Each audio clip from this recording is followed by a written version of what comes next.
this lecture, I'm going to show you one more workflow tip that I use in FL Studio, and this is a must-have for me. And without this, I couldn't be producing any music in FL Studio. This is how important it is. So it's about adding your own folders in the browser here, and this has sped up my workflow a lot.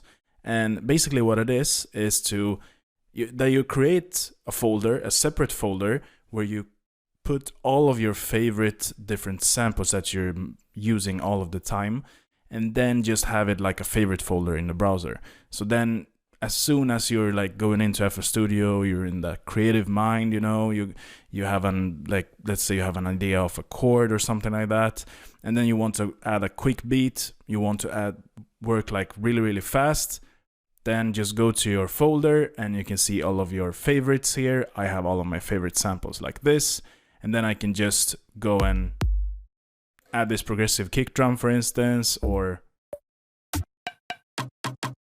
the percussions, and then I can just lay out a beat very fast, instead of just going and like searching for new samples all of the time. That can be time consuming, and you can get out of the creative mindset, you know.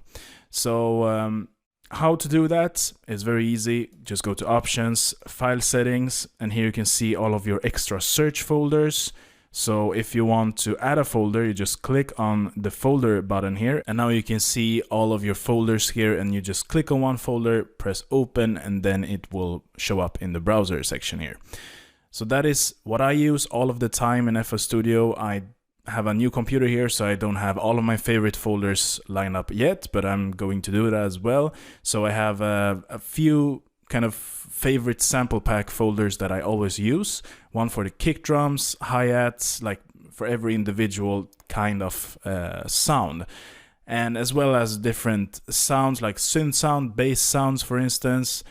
I use the sample packs that I myself created as well. So you can add them in there as well. You can just browse through different synth sounds. So let's do that. Let's go to my hard drive here.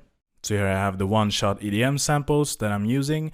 So just open up like that, and now you can see it's showing up in my browse extra search folders. So let's close this window here, and you can now see the folder here. So now it's very easy. You can just browse around through these different samples here.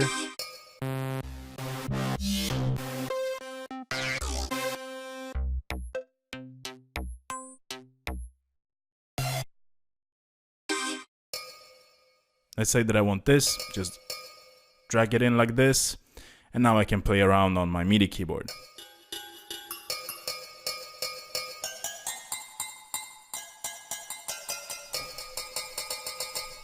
Maybe that's not the best thing to import here, but this is just to showing you how to do this. It's very easy to get inspired with different sounds in FL Studio. You just basically search for them and just drag it in, and now play.